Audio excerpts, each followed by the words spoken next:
Sejam bem-vindas, todas vocês. Hoje o assunto que eu vou falar aqui nessa live é sobre perimenopausa, menopausa, como se preparar para uma menopausa saudável. Oi, Bel, como se preparar para ter essa transição de forma mais suave, mais respeitosa e mais organicamente saudável. Então, fico feliz de vocês estarem aqui. Tem muito tempo que eu não faço lives, então até interessante, né? Depois daqueles pós-Covid, a gente fazia muita live. Eu espero que outras pessoas, que vocês assistam essa live depois. Eu vou deixar gravada, tá? Então, eu tô aqui nos Estados Unidos ainda. Aqui são 4 horas da tarde, enquanto aí são 8, por isso que tá de dia aqui ainda. E eu decidi trazer esse assunto porque é um assunto muito recorrente nos meus atendimentos, na minha clínica, nas mulheres que me procuram, nas mulheres que eu encontro na rua. Então, como esse assunto foi muito bem abordado no Congresso de Medicina Funcional, que eu tava agora... Vocês estão ouvindo bem? Todo mundo ouvindo bem? No Congresso... Boa noite, gente! No Congresso de Medicina Funcional que eu acabei de participar. Então, eu estou aqui mais uma semaninha, mas o Congresso foi muito rico em assuntos. E nesse ano, especificamente, foi trazido em 2 palestras, mais uma mesa, esse assunto e saúde da mulher na meia-idade. Então, eu acho muito importante a gente se juntar para obter conhecimento. Então, essa live hoje, ela vai se basear em 2 das palestras que foram dadas lá no Congresso, uma pela Nina Burns e outra pela Diana Minnick, que é muito grande, são mulheres grandes aqui nos Estados Unidos que estão falando sobre esse assunto. Então eu vou me basear para falar nelas. E também nesse livro que chama A Nova Menopausa. No outro livro que chama O Cérebro e a Menopausa, que também gosto muito, tá traduzido no Brasil. Tem um outro livro que chama Unbreakable, que não tá traduzido ainda no Brasil, mas que é muito interessante também. Depois eu posso deixar essas referências para vocês. Então, assim, começando, né? As 2 trouxeram um assunto que a perimenopausa, que é esse período que antecede a menopausa, então vamos aqui trazer só um pouquinho de conceito, né? Quando a gente fala menopausa, a gente tá falando que essa mulher já está há 12 meses sem menstruar. Então, há 12 meses sem ter nenhuma menstruação. Esse é o diagnóstico clássico que a gente fala que essa mulher entrou na menopausa. Então, a menopausa, a palavra menopausa é um corte, tá? Enquanto a perimenopausa é o período antes e um pouco depois dessa menopausa. Peri, né? Em volta. Então, quando eu falo perimenopausa, isso pode começar a acontecer ali com 35 anos, né? A 40, 35 a 40, 35 a 55. Pode durar 10 anos. Então, é um período longo da nossa vida. E as 2 foram muito enfáticas em falar que a perimenopausa é um estresse. Então, é um teste de estresse ao longo do curso da vida. Ao mesmo tempo que é um teste de estresse, porque realmente existe uma alteração muito grande nos hormônios em um período relativamente curto, se a gente parar para pensar, né? Então a gente sai ali da vida reprodutiva para a vida que não há mais essa capacidade de reprodução. E é também uma grande janela de oportunidade para que a gente possa interferir, colocar ali, né, melhora de qualidade de vida, olhar para os sistemas como eles devem ser olhados. Então, quando a gente pensa nos sintomas da perimenopausa, que até pouco tempo atrás a gente não falava, inclusive nesse livro que ele foca muito em trazer sobre isso, né, uma médica, inclusive ginecologista, e ela fala que como há poucos anos atrás, essas mulheres procuravam serviços de saúde e elas eram vistas como doidas, poliquechosas, né, histéricas, tinham que esperar acabar a menopausa. Então, tinha que esperar realmente acabar o ciclo para poder intervir. E o intervir era só dar hormônio. Então, nunca existiu, ao longo da história da medicina, eu não aprendi isso na faculdade. A Bel, que tá aqui, que é ginecologista, que foca hoje em ginecologia natural, ela vai falar a mesma coisa. A gente não foi ensinada a abordar a perimenopausa, a abordar esses sintomas. E quando a gente fala em sintomatologia, esse livro aqui mesmo, ele traz 60 sintomas associados. Além daqueles que a gente já conhece. Então, o fogacho, que são as ondas de calor, muito comum já na fase mais tardia da perimenopausa. Alteração de sono, muito comum. Quando vocês tiverem, quem estiver aqui assistindo e tiver esses sintomas, levanta a mão aqui para eu saber, tá? Mas o fogacho já é mais lá na frente, a gente sabe, a gente já ouviu falar, né?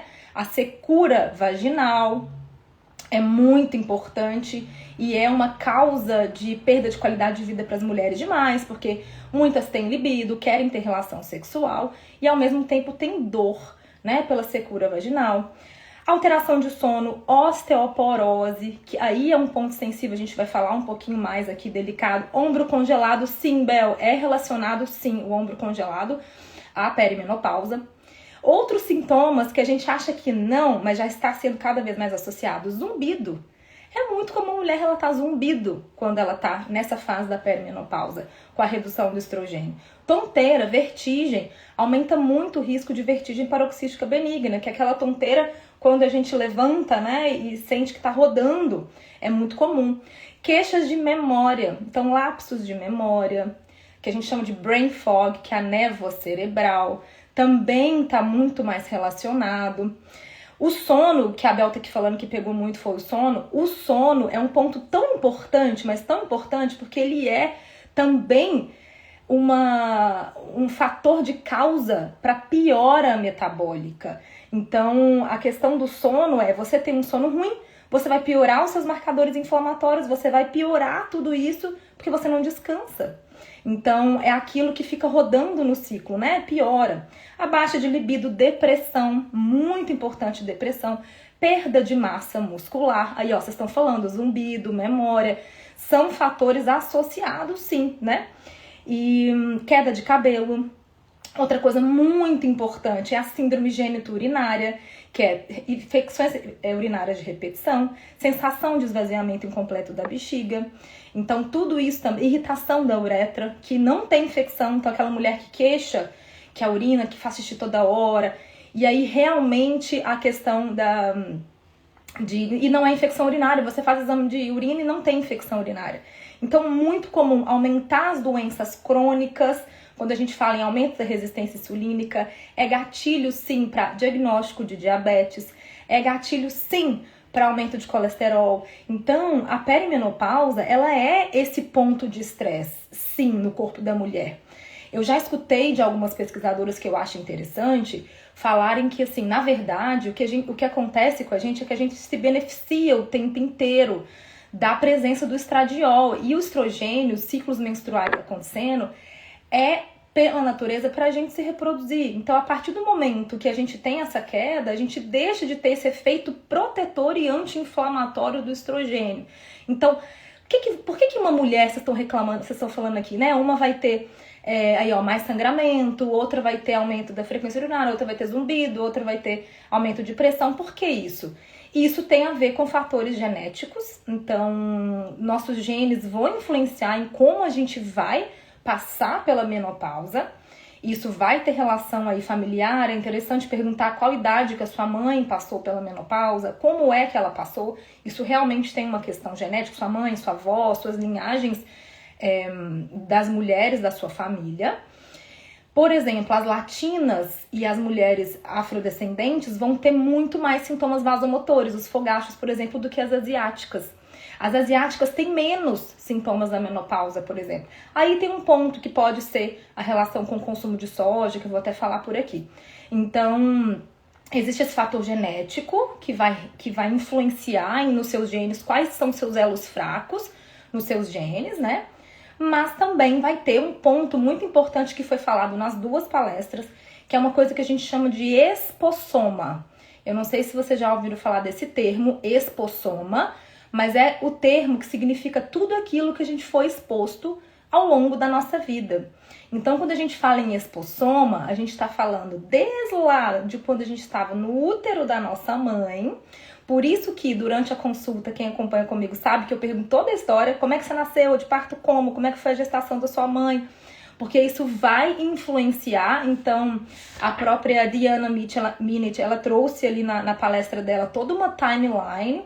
Então, ali do feto, né, o estresse da mãe conta, o que essa mãe foi exposta a tóxicos ambientais. Então, a gente já sabe por estudo que mulheres que vivem próximo de monoculturas que têm plantação com agrotóxico vão ter filhas com alteração dos ovários, que pode ter menopausa precoce, né? Então, dentro do útero da nossa mãe, a gente já é exposta a um montão de coisa, né? E aí, ao longo da nossa vida, da infância, então fatores que influenciam, por exemplo, ela colocou a cada 10 anos, né? Então de 0 a 10 anos, a microbiota, a nossa microbiota, como ela foi moldada ao longo desses primeiros 2 anos, por exemplo, que é super importante para fazer essa microbiota, que é o conjunto de bactérias que vivem no nosso intestino e que tem uma função, uma não, muitas funções incríveis. Eu acho que todos vocês já ouviram falar do eixo intestino-cérebro, já ouviram falar do eixo intestino-vagina, já ouviram falar do eixo intestino-pulmão. Então hoje a gente sabe que o intestino, ele é incrível na quantidade de funções que ele exerce. Então, além dessa função de produção de neurotransmissor, ali está 70% da nossa imunidade. É ali no intestino que é feita a regulação de estrogênio do nosso sangue, que circula no nosso sangue. Então, são muitas funções dessa microbiota intestinal e ela é feita ali nos primeiros 2 anos, no primeiro setênio de vida. Então, como foi essa infância? Houve um uso de antibiótico em excesso? Né? Como foi ali? Teve algum trauma? O que aconteceu? Essa criança teve um desenvolvimento saudável? Isso vai contar lá para a sua perimenopausa, para a menopausa. Olha só, né? Então isso é o expossoma, é o conjunto de situações que a gente foi exposta ao longo da vida. Teve deficiência nutricional? A gente sabe que é comum criança ter anemia, é comum criança ter deficiência de vitamina D, né? Tanto que isso já é colocado dentro do Ministério da Saúde como um protocolo para crianças. Então, ali quando a gente chega na fase da puberdade, né, de 11 aos 20 anos, qual foi a idade da puberdade? Quanto mais cedo essa puberdade, a tendência de uma perimenopausa mais cedo também. Teve endometriose? Teve síndrome de ovário policístico, que mudou o nome, depois eu vou falar com vocês, né? Mas mudou o nome para síndrome ovariana metabólica. Olha só, gente, mudou para SOMP, porque a gente sabe que não era uma síndrome dos ovários, era uma síndrome metabólica, mas isso eu falo em outro momento para vocês. Como é que foi essa adolescência? Teve estresse? O sono era prejudicado, né? Naquela idade jovem que a gente acha que dá conta de tudo. Então, teve uso de anticoncepcional? Muitas de nós usamos, né? Nessa geração que está agora passando pela perimenopausa, a gente sabe que muitas de nós usou por 10 anos, por 15 anos, por 20 anos. Isso vai contar nos sintomas e nesse expossoma para como vai ser essa perimenopausa, né? Nos 20 a 30 anos, aquela idade reprodutiva, ali aparece muito problema da tireoide. Tem problema da tireoide, isso também vai contar para perimenopausa. Teve ciclos irregulares, estresse crônico por causa de trabalho, que é uma idade muito de trabalhar, né, e de focar. A alteração de ritmo circadiano, que uma das autoras falou muito durante a palestra da importância disso, né? E demandas reprodutivas. Então, quanto mais filhos se tem, mais uso de nutrientes a gente tem, mais gasto de nutrientes, de ferro, de vitamina B12, né? Então a gente sabe que o complexo B é muito gasto durante uma gestação. Essa é uma realidade também na minha clínica. Mulheres entrarem na perimenopausa tendo tido uma gravidezes e puerpérios de depleção de nutrientes, de alteração de tireoide, de desregulação metabólica. E aí vai entrar na perimenopausa muito sintomática. Com esse... É como se fosse uma reserva, né, energética que a gente usa. Então, quanto mais você foi gastando, mais ali pode faltar, naquele momento crucial. E aí, dos 31 aos 40 anos, tem uma carga de estresse acumulado. Já existem ativações autoimunes, é uma idade que aparece muito doenças autoimunes. Tireoidite Hashimoto, comum demais, deve ter gente aqui que tem, né? Um acúmulo ao longo dos anos de exposição a químicos tóxicos que agora vai contar mais. Então, quanto mais a gente vive, mais esses químicos que a gente foi acumulando nesse expossoma ao longo da vida, vai ficando acumulado no nosso corpo. Então, ali nos 40 anos isso conta mais, né? Fadiga com exames normais. Então, ali chegando aos 40 anos é quando as mulheres começam a sentir mais. E aí, muitas vezes, algo que não foi cuidado ao longo da vida é ali que vai fazer bastante diferença, assim, a mulher começa a sentir. Eu recebi mensagem hoje, né? Agora eu sinto muitas coisas. E aí começa a ganhar peso com mais facilidade, começa a acumular gordura na barriga, começa a ganhar gordura visceral, que é uma gordura ativa metabolicamente. Então, gordura visceral está dentro da cavidade abdominal, não é a mesma gordura que a gente acumula nas coxas, na barriguinha, nos braços, não. É uma gordura metabolicamente ativa. Ela vai aumentar colesterol, vai aumentar a resistência insulínica. Então, é uma gordura que está colocando fatores inflamatórios para dentro, aumento de citocinas inflamatórias, né? Então, o sistema imunológico está muito mais ativo e reativo. Por isso que a gente tem que tomar cuidado com essa gordura visceral.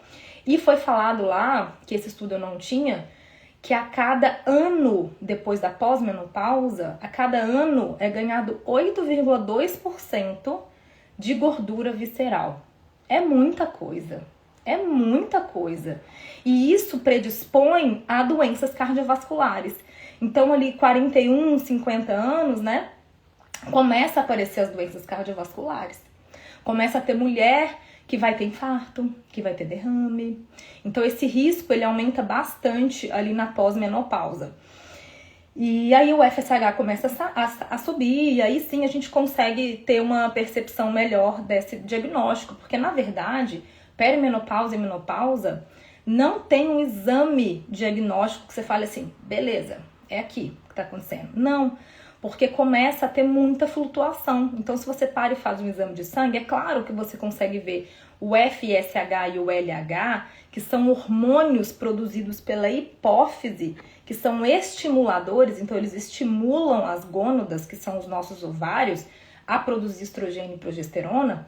Eles começam a aumentar bastante, porque eles começam a ter que mandar mais sinal para esses ovários que estão falindo. Então, a gente vai ver nos exames de sangue ali um aumento de FSH e de LH. Primeira coisa que começa a acontecer na fase mais cedo da perimenopausa é a redução de progesterona. A progesterona, ela cai antes do estradiol, bem antes do estradiol, e é um fator que pode levar à endometriose, algumas condições que a gente chama de predominância estrogênica. Então, inicialmente, essa mulher vai ter sintomas muito mais de falta de progesterona, de sono ruim, de alteração de humor, de uma TPM eterna, de dor nas mamas. Então, tem um desbalanço do estrogênio e da progesterona. Então, esses estágios, eles vão acontecendo lentamente e a mulher, muitas vezes, vai tocando a vida, né? Acha que é o estresse, acha que é, o trabalho tá pegado, os filhos estão pegados, deixa lá, vão tocar. E isso tá acontecendo ali, dentro do corpo dela. E poderia ser abordado. Uma coisa bem interessante que eu gostei também na palestra da Diana é que ela fala que pra gente olhar o sistema hormonal, o sistema endócrino, não somente como aquele sistema que a gente já ouviu, que a gente tem como clássico, né? Então, hipófise, né? Adrenal, então a gente fala eixo, hipófise, pituitária adrenal, eixo, hipófise, tireoide. Então a gente tem essa coisa da tireoide, do tireoide, hipófise, ovários, mas a gente tá esquecendo que quando a gente fala sistema endócrino, produção de hormônios, hoje em dia a gente sabe que vários órgãos se comportam como sistemas endócrinos. Então, por exemplo, né, o músculo. Os músculos, hoje em dia, nossa musculatura, ela é considerada um sistema endócrino. Ela é considerada produtora de hormônio, porque ela produz mais de 3.000 moléculas. Gente, 3.000 moléculas miocinas. Inclusive, tem uma muito legal, né, que previne a demência. Então a gente está falando em o músculo como um órgão endócrino. A gente está falando no tecido adiposo como um órgão endócrino. É um órgão altamente metabólico. Altamente. Não é à toa que quando a gente tem obesidade, muitas vezes não basta só a mudança de estilo de vida. Porque essa gordura, ela atua como produtora de hormônios. Então ela está atuando, produzindo leptina, adiponectina, citocinas inflamatórias. Ela atua na aromatase, que é uma enzima que converte testosterona em estrogênio. Por isso que é interessante a gente pensar que, por exemplo, quando a gente ganha peso na perimenopausa, quando a gente ganha gordurinha aqui no abdômen, né, na perimenopausa, de certa forma, é uma tentativa do corpo de nos ajudar. É uma tentativa do corpo de nos proteger, porque a gordura, as células dos adipócitos, as células de gordura, elas ativam essa aromatase, que é essa enzima que converte testosterona, que está sendo produzida lá na adrenal, nem é nos ovários, em estrogênio. Então, quando a gente ganha peso, é uma tentativa também do corpo de tentar consertar essa bagunça, né? Essa alteração, essa falta do estrogênio. Então, o organismo ele é muito inteligente, ele tenta formas de compensar, mas vai depender muito de como a gente está em relação aos nutrientes, em relação aos níveis de estresse, enfim. Então, é interessante a gente entender que hormônio não é só órgãos endócrinos, igual a gente aprendeu, né? Glândulas. A gente está falando de um organismo inteiro se comunicando. Inclusive, ela fala essa frase, né? Sinalização endócrina é uma comunicação do corpo inteiro. É comunicação. É comunicação. É o cérebro conversando com o osso, conversando com o músculo. Ela colocou também que o osso é um tecido endócrino, que atua conversando com a gordura, com o nosso tecido adiposo, né? O próprio microbioma intestinal é um ecossistema que ela colocou assim, Microbial Endocrinology. Hoje em dia já tem esse termo, que chama endocrinologia do microbioma intestinal. A gente sabe que eles produzem serotonina. A gente sabe que essas bactérias do nosso intestino produzem dopamina, né? Então, existe todo um sistema. Gente, é incrível. É cérebro, osso, fígado, tudo se comunicando, né? É uma comunicação da orquestra desse organismo integrado. Então, se a gente olha lá só para assim, então vou repor hormônio, então vou fazer reposição hormonal na menopausa e tudo vai resolver. Não vai. Não vai resolver tudo. Eu vou deixar uma outra live para falar sobre reposição hormonal, porque é muita coisa, eu sei que vocês têm muita dúvida. Mas se essa reposição hormonal entra num organismo inflamado, num organismo sem músculo, num organismo cheio de tecido gorduroso, num organismo que tá em estresse, que não tem sono, que tá todo desequilibrado, vai ter um risco maior, inclusive, né? Então, eu acho interessante a gente poder olhar para esse organismo como um organismo conectado, tá? Bel, apresentaram, eu vou falar, no congresso, na verdade, essas duas palestras, elas não falaram nada de reposição hormonal. Esse livro aqui fala bastante, tá? Mas não foi falado sobre reposição hormonal no congresso, assim, não foi focado nisso de forma alguma, muito pelo contrário. Essas duas palestrantes, elas trouxeram muito sobre estilo de vida e muito sobre alimentação. E é isso que eu vou falar aqui agora, tá? Eu vou falar em outro momento sobre reposição hormonal, porque eu acho que é um assunto muito detalhado pra gente colocar tudo aqui hoje junto. Eu acho mais importante essa introdução para entender o que é, seus sintomas são válidos, existe uma alteração muito intensa, metabólica, muito intensa hormonal, muito intensa emocional, né? Então, é muito mais importante que a gente olhe para a saúde antes, inclusive, de pensar em reposição hormonal. Porque só colocar hormônio aqui não vai fazer diferença. A gente está falando de um sistema integrado, né? Então, quando a gente fala em atuação, uma das palestrantes pegou um ponto que eu acho muito importante, que inclusive quando eu fiz um curso que chamava Saúde Primordial, era a primeira parte do curso, que é cronobiologia.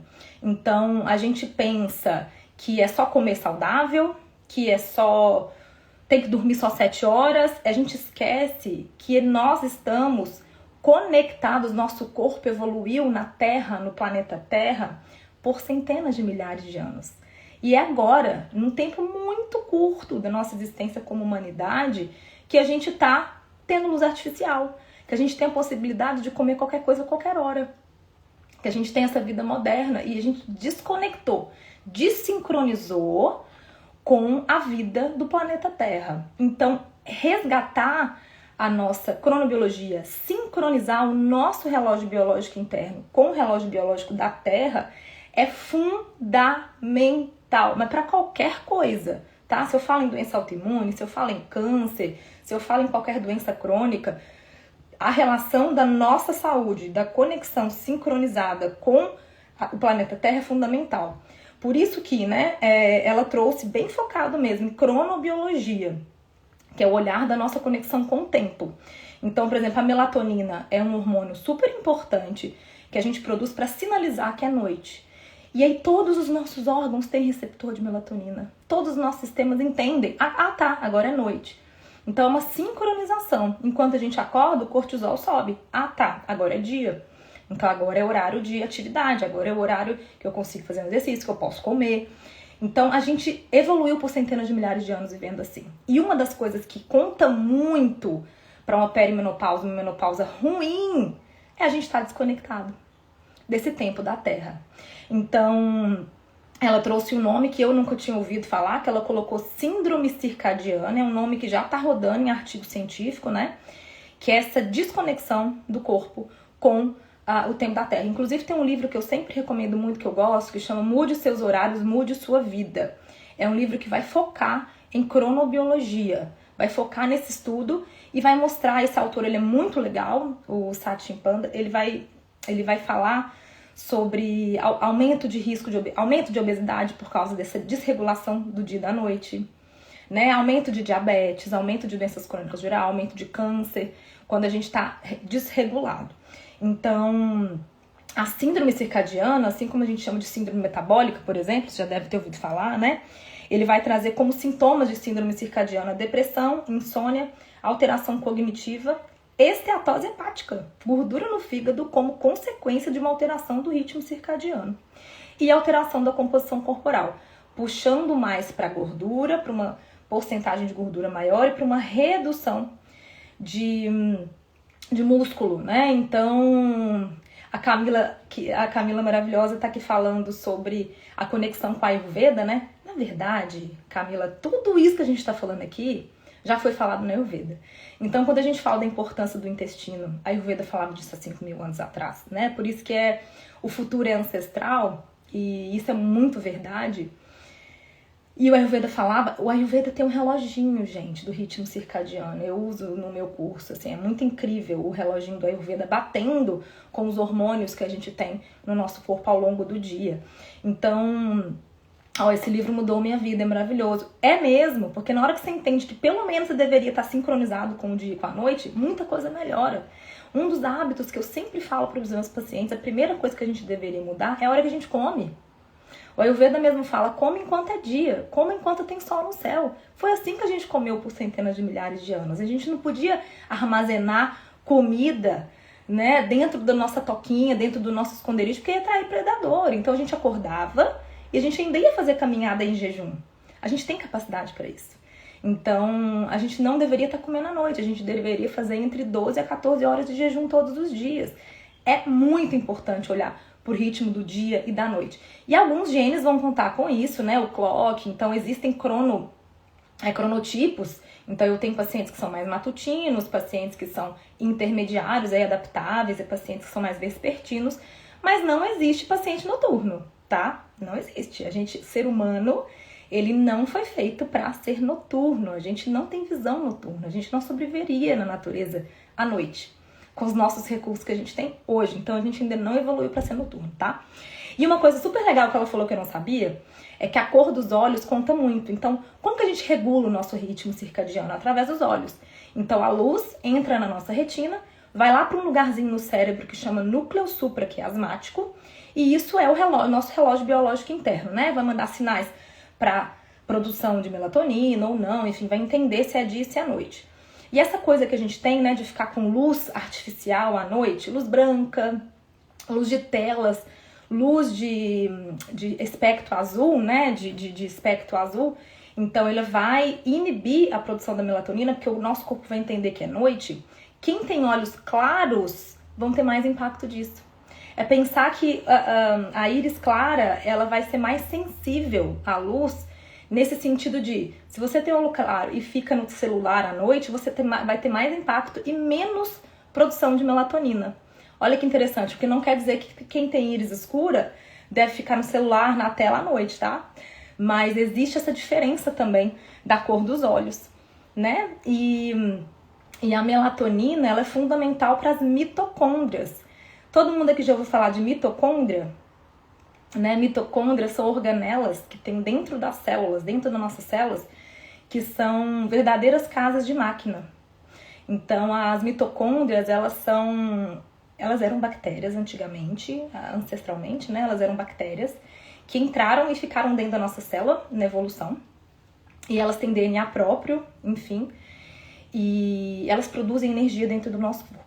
E do outro ponto que eu queria trazer em relação à menopausa são as disfunções mitocondriais. Eu não sei se vocês já ouviram falar aqui. Quem já ouviu falar aqui em disfunção mitocondrial, levanta a mão, porque é algo que está sendo levantado aí em congressos, estudos novos em relação a várias doenças, né? Então, câncer, disfunção mitocondrial, doença autoimune, disfunção mitocondrial, hipertensão, disfunção mitocondrial, está se falando muito disso. E sabe qual que é a célula com mais mitocôndria que existe no nosso corpo? Os ovários, o óvulo, os nossos óvulos. Então, os óvulos são as células com mais mitocôndrias do nosso corpo inteiro. Do nosso corpo inteiro. São 600 mil mitocôndrias em cada óvulo. Então, é super interessante porque uma das questões de envelhecimento mais rápido dos ovários e dos óvulos é essa disfunção dessas mitocôndrias em produzir energia. E aí existem, por isso que não sei se vocês já ouviram falar, mas mulher que tem dificuldade de engravidar para fertilidade, a gente já sabe que é protocolo colocar, por exemplo, coenzima Q10, que é um suplemento que ajuda a ativar as mitocôndrias. Né? Assim como NAD+, PPQ, fosfatidilcolina, o próprio ômega 3. Então, as mitocôndrias estão implicadas na questão da fertilidade, da perimenopausa. E sabe uma coisa simples que a gente faz para ativar a mitocôndria? Atividade física. Atividade física de intensidade. Atividade física que faz a gente acelerar o coração, faz a gente ficar vermelha, sabe? Esse tipo de atividade física ativa as mitocôndrias e também são importantes para a perimenopausa, tanto na questão das mitocôndrias, quanto também na questão de saúde cardiovascular. Então, trazendo um pouquinho aqui agora a questão da atividade física, uma das perguntas que surgiu hoje na caixinha de pergunta que eu deixei foi sobre osteoporose. Me perguntaram sobre osteoporose, né? E aí eu até lembrei de um estudo que eu tinha lido,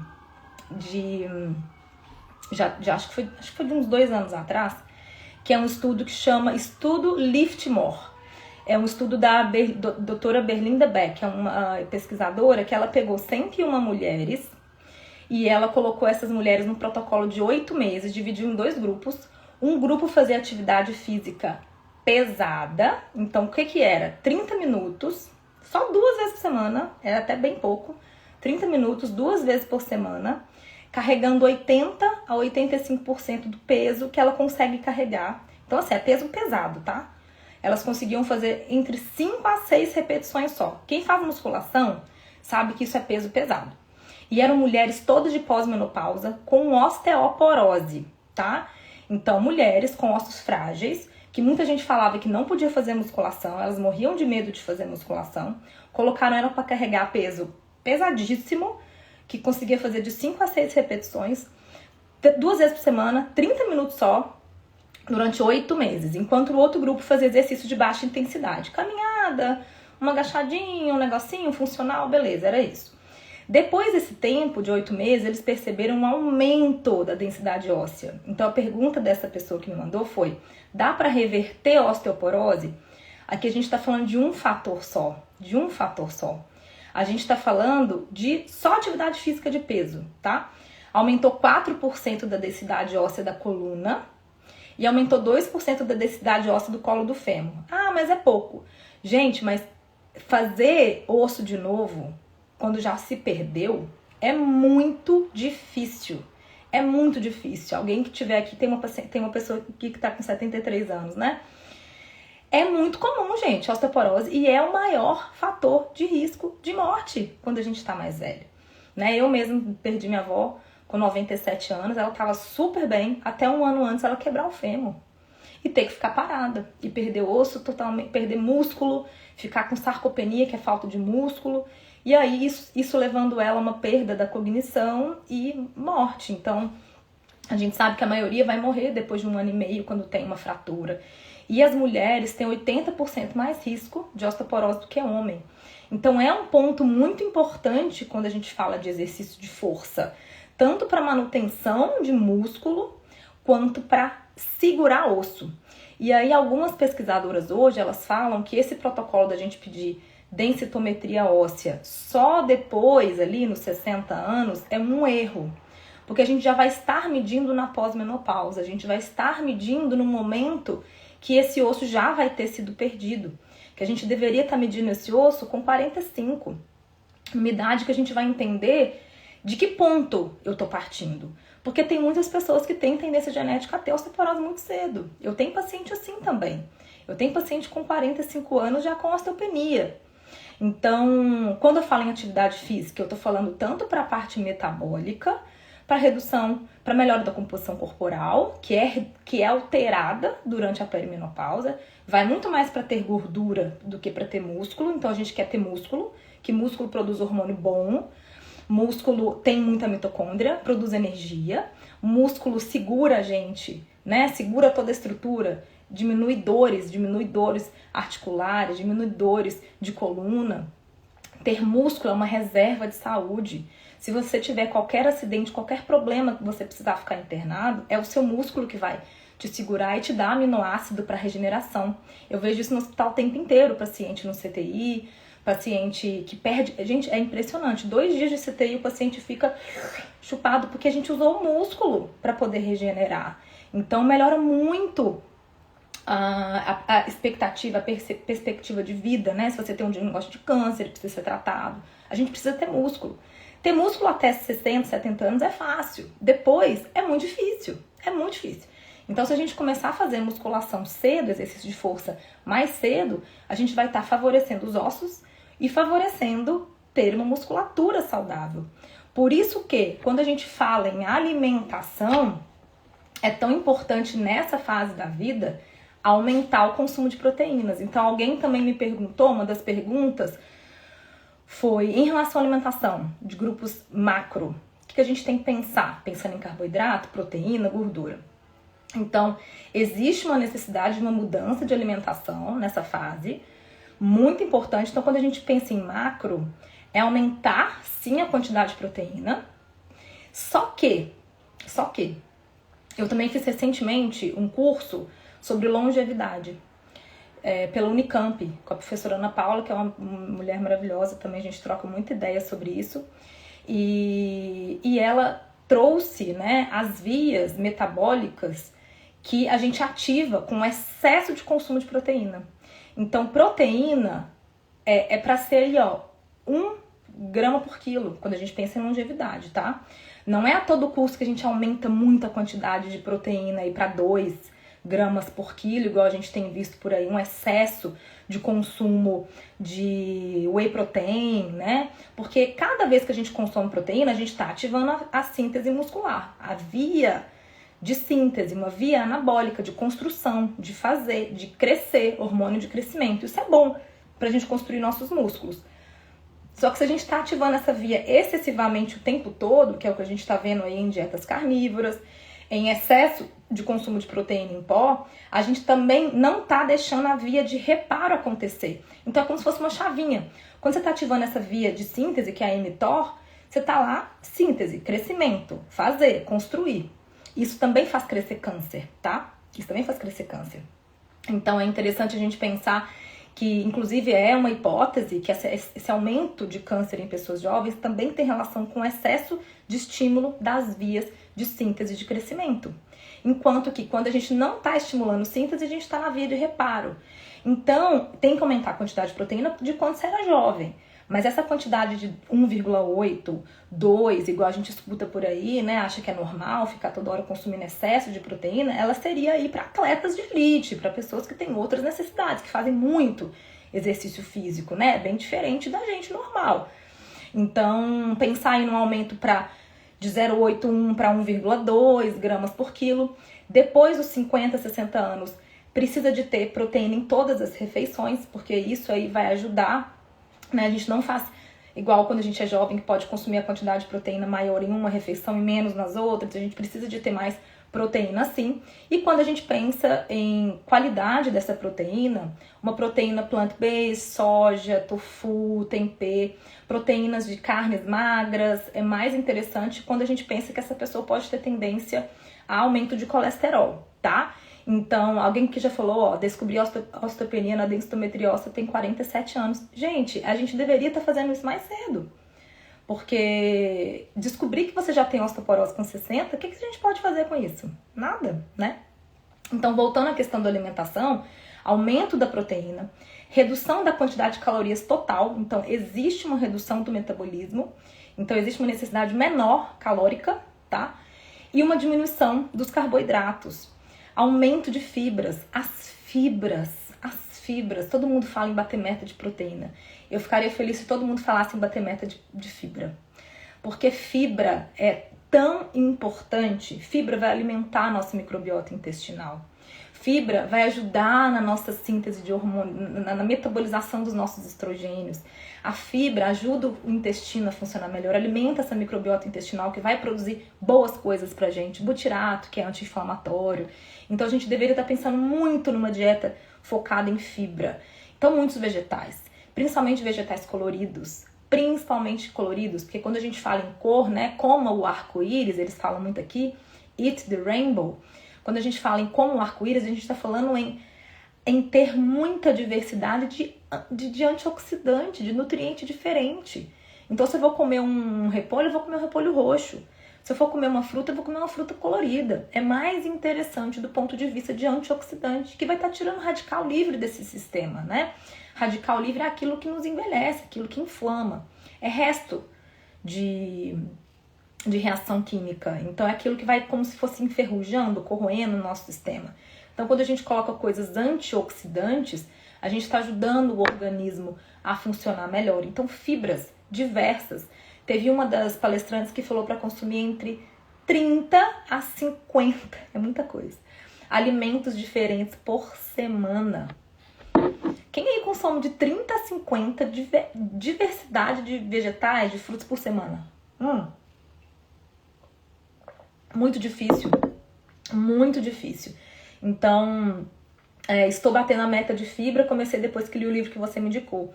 A Mãe é minha paciente. Então, realmente a gente deveria estar olhando para isso, tá? Fibra é extremamente importante. Outro ponto é a gente pensar em gorduras. Então, por exemplo, as gorduras boas, quando a gente fala boas gorduras, elas são fundamentais para a produção de hormônio. Os hormônios são produzidos a partir do colesterol. Então, a gente precisa ter uma boa fonte de gordura, né? Então, quando a gente fala gordura boa, o que é? Azeite de oliva, uma ótima gordura. O abacate, que é excelente fonte de gordura, de nutriente, de potássio, maravilhoso o abacate. A gente está falando em castanhas, a gente está falando em ômega 3. O ômega 3, se você não come bastante peixe, deveria suplementar. Então, é indicado aí entre 1,5 a 2 gramas de ômega 3 por dia, que vai também ajudar na função cognitiva, tá? O ômega 3 ele é muito importante para a inflamação, níveis de colesterol, para essa parte mesmo hormonal. Então, o ômega 3 ele suporta muito tanto da produção de hormônio, né, quanto na parte de ativação de receptor. Um óleo que eu amo para perimenopausa de paixão, principalmente quando a gente tem pouca progesterona, que é o óleo de prímula, o óleo gama, né, o óleo de borragem, o óleo de prímula, são óleos muito importantes. Existe suplemento, é simples, é um suplemento alimentar, uma gordura boa. Existe também o óleo de linhaça, que pode ser, tem na colher, né, tem uma marca no Brasil que chama Pase, que você pode tomar uma colherzinha de sopa, colocar na comida. A própria linhaça, que também é rica em fibra. Gergelim, que é rico em cálcio. Chia, então essas sementinhas têm fibras e são saudáveis do ponto de vista de gordura boa, né? Então, acho importante pensar nas gorduras como uma fonte saudável e reduzir, gente, açúcar. Outro ponto muito importante é o álcool, tá? À medida que o nosso corpo envelhece, o nosso fígado, ele perde também, ele reduz a capacidade, a tolerância ao álcool. Quem aqui entrou na perimenopausa e menopausa e percebe que não metaboliza álcool direito? É uma coisa que eu escuto no consultório o tempo inteiro. E é uma verdade. Então, o álcool, a gente precisa olhar para ele com muito carinho, assim mesmo. Eu sei que algumas pessoas usam álcool para relaxar, o álcool é isso, o álcool é aquilo, mas o seu corpo não está tendo a mesma metabolização de álcool que ela tinha quando você era mais jovem, com 20, 30 anos, tá? Então, eu acho muito importante olhar para essa retirada de álcool, retirada de açúcar, para ajudar no metabolismo da glicose, que fica muito ruim. Depois da perimenopausa aumenta a resistência insulínica. Obviamente, alimentos processados, eu tô aqui entendendo e falando, né? Como se todo mundo tivesse a consciência de que ultraprocessado não é nem comida. Então, olhar para os alimentos que você consome, olhar para os rótulos e buscar cada vez mais ter uma alimentação limpa, direto, de vegetais, de frutas. É óbvio que existem exceções, todo mundo aqui, né, é vida real. Mas olhar para essa alimentação, principalmente nesse ponto que a gente falou, que é um ponto crucial da vida, é uma janela de oportunidade, é um ponto de estresse na vida da mulher. Então, nesse momento, a gente deveria mesmo ser mais radical. Quanto ao sono, quanto ao ritmo circadiano, quanto ao consumo de açúcar, quanto ao consumo de álcool. Isso sem contar em mulheres que têm a menopausa como gatilho para doenças autoimunes. Então, aí a gente está falando em outros alimentos mais inflamatórios, o glúten, a gente pode estar aí falando também de uma questão com lácteos, e aí vem a individualidade de cada um, tá?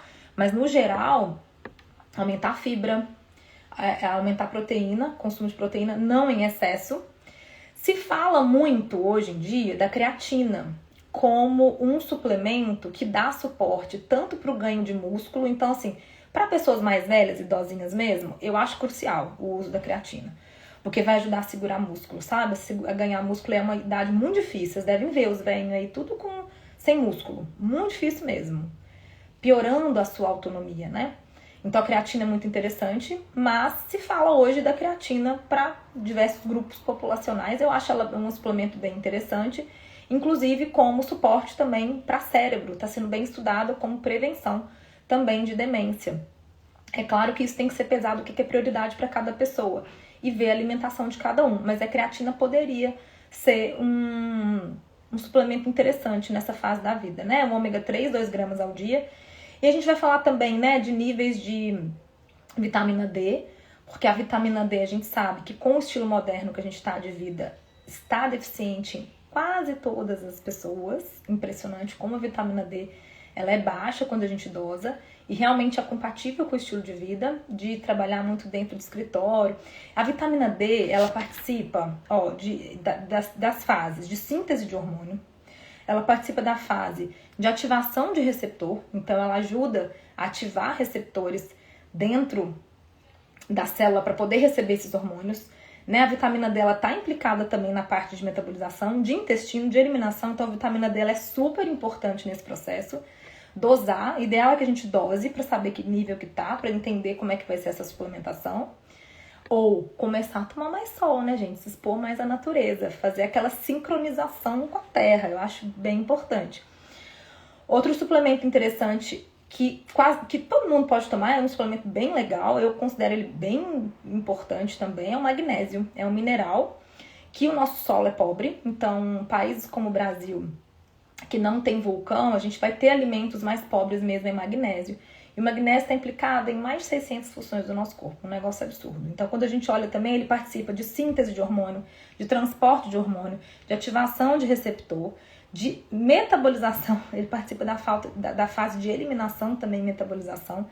Então, o magnésio ele é muito importante para que o intestino também funcione bem. Então, a gente sabe que o intestino ruim vai causar uma alteração dos níveis de hormônio, ou colocando muito estrogênio, quando a pessoa tem intestino preso, e aí o estrogênio ele não é eliminado, acontece aquela predominância estrogênica, risco de mioma e de endometriose, né?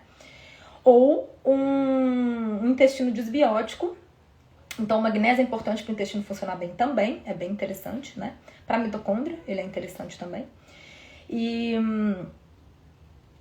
E outra coisa que é legal de pensar são os vegetais crucíferos. Brócolis, couve-flor, couve de Bruxelas, repolho.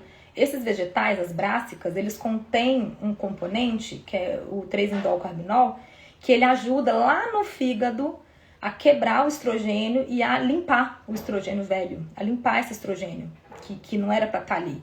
Então, pacientes que têm a endometriose, que têm quadros de predominância estrogênica, é muito interessante a gente dar esse suporte para o fígado detoxificar, né?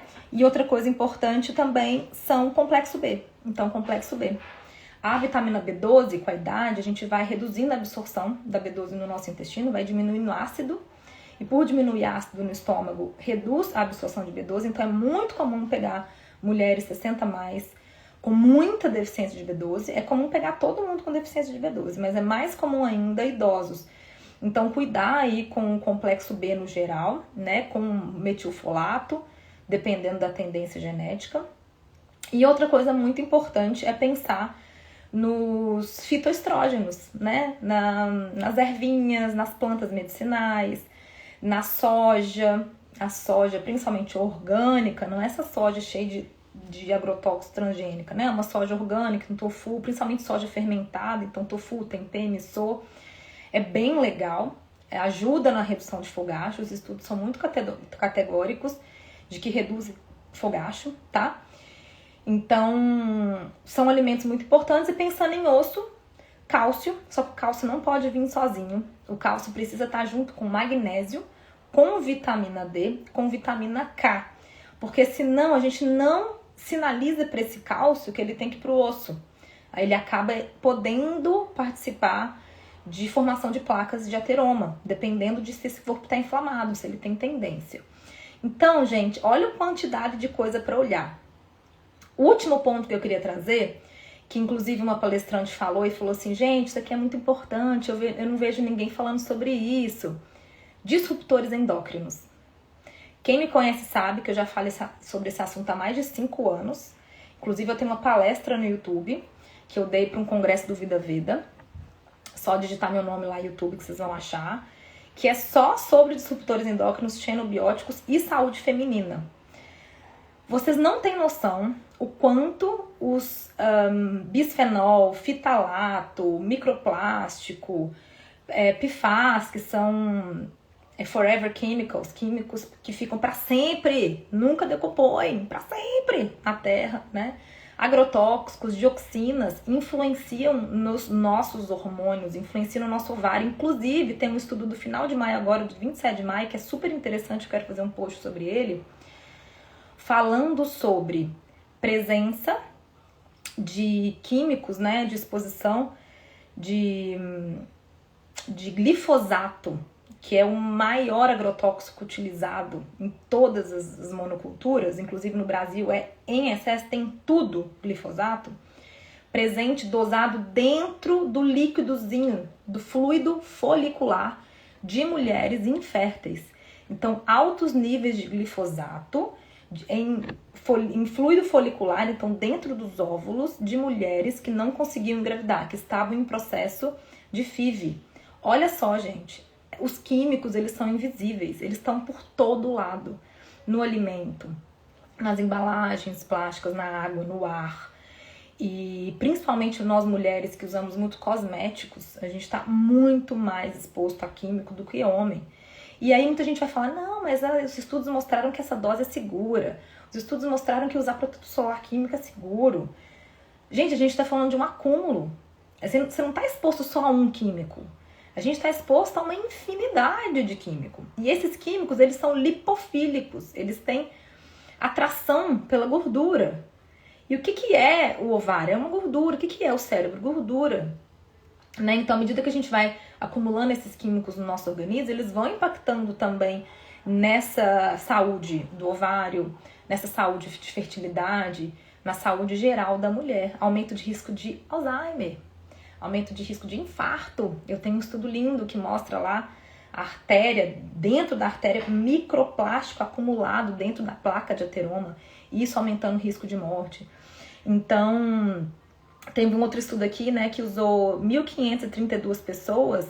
Quanto mais alto o glifosato na urina, mais alterações nos hormônios sexuais, tá?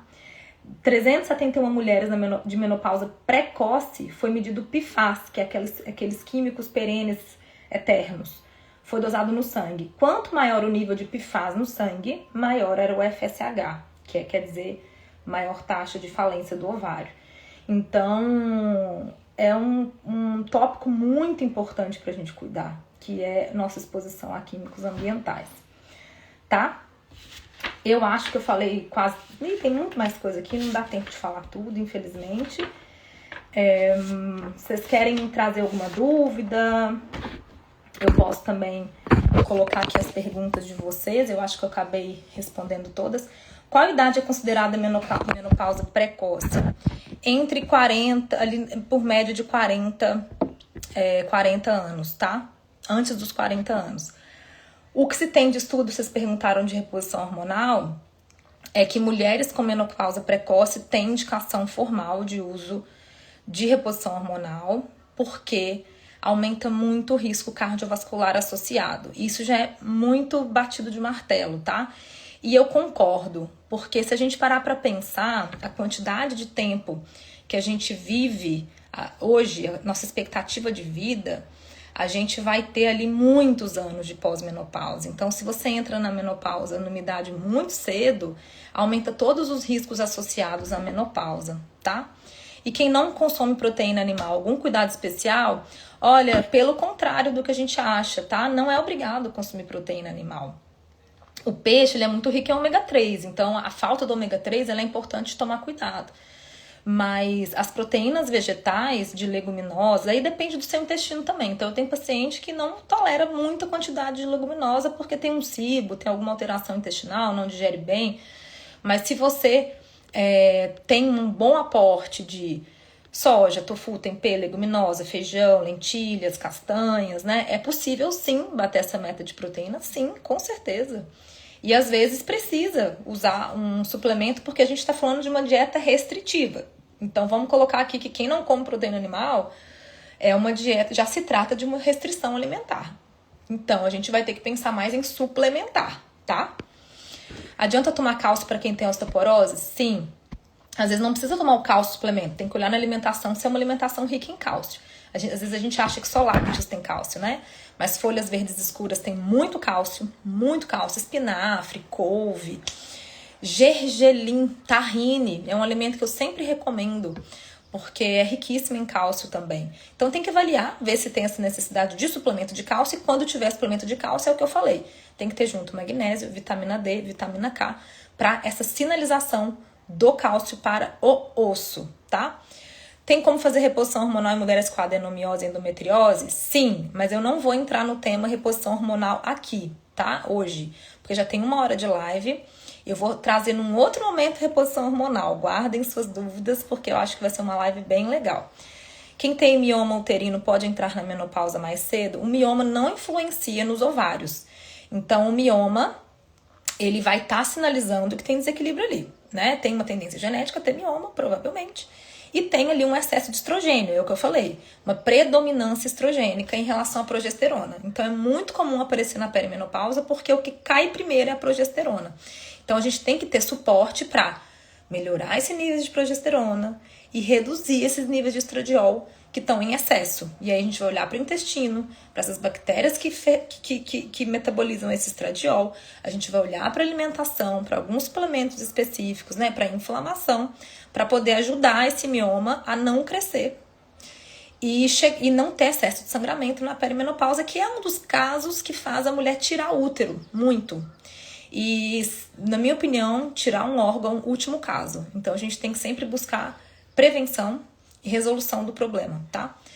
Gergelim tá rindo muito cálcio, a Camila é nutri, isso aí, muito saudável. Deixa eu ver aqui se tem outras perguntas aqui. Ai, que legal. Nossa, tem muita pergunta muito legal. Ó, depois que fiz 40 anos, senti diferença na visão. Não enxergo bem de perto. Tem relação? Tem. Entre 40 e 45, é a idade que começa a presbiopia, que é aquela vista cansada. A dificuldade de enxergar de perto, né? É muito comum, todo mundo vai ter, tá? E claro que se você estiver cuidando mais cedo em relação à inflamação, se você usa mais corticoide, vai ter mais risco aí de ter problema. Então depende do seu estilo de vida, mas é comum, gente. Isso aí é comum. Usar um óculos, fazer cirurgia, tem que ver o que é melhor para você. Mas um ponto muito importante a ser falado é que perimenopausa também é gatilho para problemas de vista, tá? Outros problemas, glaucoma, outros problemas. Então é muito importante ter uma visita de rotina no oftalmologista, que vai medir a pressão do seu olho, que vai olhar a saúde do seu olho, porque existem coisas que são silenciosas e a gente não vê. Gente, vocês são lindas, quero ser essa paciente, é minha médica maravilhosa, queridos, eu sou muito grata pela constelação maravilhosa de pacientes que confiam em mim e que eu também olho com carinho que posso ajudar, tá? Então essa questão de vista realmente ela é uma questão. Deixa eu olhar aqui mais. Pergunta. Como lidar com a névoa mental? Foge tudo. Palavra, ideia e energia. Isso aqui já é muito individual, tá? No livro que chama O Cérebro e a Menopausa, sugiro também que vocês leiam, é um livro super legal para todas nós mulheres. Ela fala que existe, ela mostra, é uma pesquisadora, né, que é a Lisa Mosconi, e ela trabalha olhando imagens de ressonância magnética de cérebros de mulheres pré-menopausa, durante a menopausa e pós-menopausa. Então, ela vai vendo essa alteração no cérebro, nos níveis de energia no cérebro. Então, lembra que eu falei da mitocôndria? Também está implicada nesse processo, tá? Então, é natural que isso aconteça. Existe essa transição, mesmo que você faça reposição hormonal, tá? Mesmo que você faça reposição hormonal, existe uma alteração no cérebro, tá? E aí, nessa fase crítica, existe muita redução de memória. Nos testes que são feitos ali, existem testes que comprovam de estudo mesmo para ver a queda cognitiva. Olha que legal isso, gente, eu amo isso. Ela identificou que durante a perimenopausa, nos testes, as mulheres perdem um pouco no teste, elas reduzem ali a capacidade cognitiva e se igualam aos homens. Porque antes a gente tem muito mais potência cognitiva. E depois isso reverte. Então é reversível, tá? Essa alteração cerebral. Eu acho interessante a gente pensar, né? Como a natureza às vezes também é sábia. Porque é uma fase que a gente precisa focar na gente.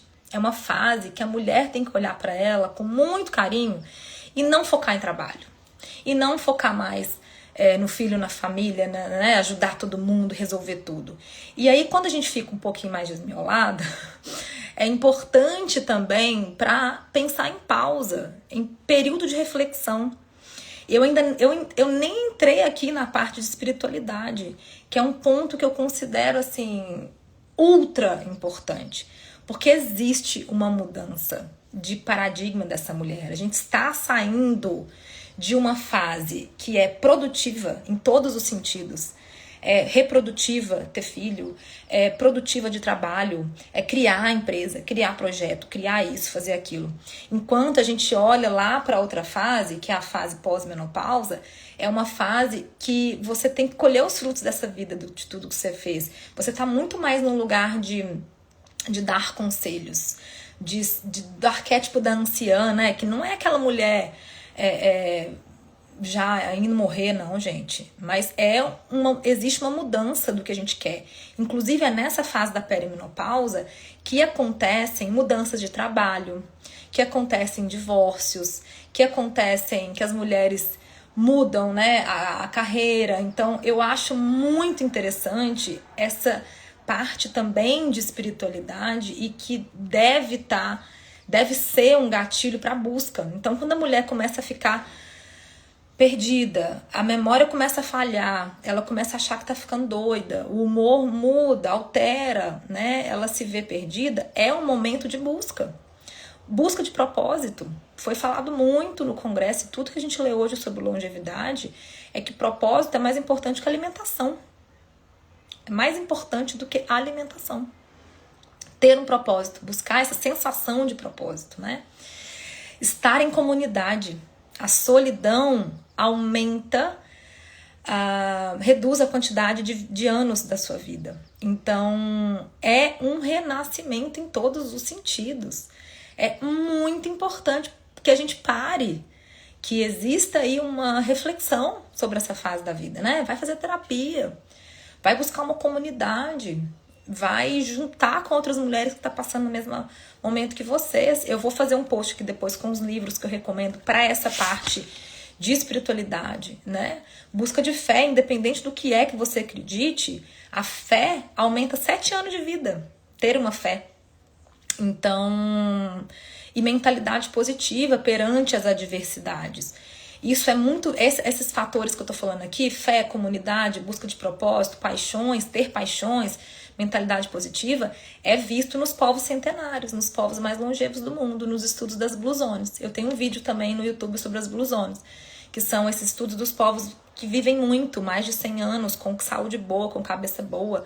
Todos estão ali sendo valorizados dentro da sua comunidade. Então, a menopausa, ela não é o fim da vida. Ela é uma recalibração. É um recalibrar para a nova fase de vida que a mulher vai viver. E a transição, ela pode ser muito intensa e muito sofrida para muitas mulheres. Pode ser muito difícil, principalmente se não foi olhado lá atrás. Então, quando a gente fala de névoa mental, vou voltar aqui à pergunta, né? Primeiro que muitas vezes essa névoa mental eu vejo que está mais associada a pacientes com algumas doenças autoimunes, com problema de tireoide. Então é importante excluir esses problemas, tá? Às vezes a gente normaliza demais também que, não, minha memória tá ruim, é menopausa. Não sei o que tá ruim, é menopausa. E esquece de olhar que pode ter muita coisa associada. Pode ter deficiências nutricionais, pode ter uma B12 muito baixa. Né? E a memória fica horrível. Eu peguei esses dias uma paciente que, minha memória tá ruim, mas é menopausa, tava com 100 de B12. Tem que fazer injetável. Então, assim, pode ser uma deficiência nutricional também, pode ser uma doença autoimune, tem que ser olhado. Mas quando a gente pensa em lidar com com a névoa mental, tem que melhorar a parte da mitocôndria, então níveis de energia. Alguns suplementos ajudam, né? Igual eu falei, coenzima Q10, PPQ, PQQ, NAD+, enfim, ácido alfa-lipoico é super legal. O próprio ômega 3 dá gordura boa para esse cérebro. Muita gente tem níveis baixos de ômega 3. Aqui no Brasil, no Brasil não tem dosagem de índice de ômega 3, tem, mas é muito caro. Aqui ainda é mais acessível o índice de ômega 3, mas assim, ômega 3 é importante para o cérebro, ter gorduras boas. Alguns ativos, tipo Bacopa monnieri, que é uma planta indígena, do Ayurveda, que é muito legal para a cognição, o próprio ginkgo biloba, que aumenta o fluxo cerebral. Então existem estratégias que a gente pode fazer, mas também tá ali usando o cérebro, tá aprendendo coisas novas. A gente sabe que aprender uma coisa nova melhora a cognição do cérebro, né? Te colocar para pensar e para ler coisas difíceis, desafiantes, ter desafios, aumenta a longevidade. Então aprender uma aula de piano, fazer uma dança que tem que coordenar, a gente sabe que isso aumenta a longevidade do cérebro. E olhar, uma coisa que eu acho muito importante nisso tudo que eu tô falando aqui, foi falado inclusive nas palestras, sobre os exames genéticos. Então, se você sabe que você tem um ApoE, que é um gene relacionado a maior risco de Alzheimer, e tem lá a presença do E4, pacientes meus que já fizeram exame genético sabem disso, há um risco maior de ter Alzheimer. Então tem que ser olhado para esse cérebro com muito mais atenção. Inclusive uma alimentação com muito mais baixo carboidrato. Porque o Alzheimer ele é considerado uma diabetes tipo 3, né? Assim como olhar, né? Enfim, para fatores ali de prevenção de Alzheimer que existem, tá? Hoje em dia já está tendo reversão de Alzheimer. Então, existe até um livro muito legal que chama O Fim do Alzheimer. Mas cuidado com essa névoa mental. Não normaliza, tá? Porque névoa mental é um dos sintomas que pode ser fator de risco para ter demência mais pra frente, tá bom?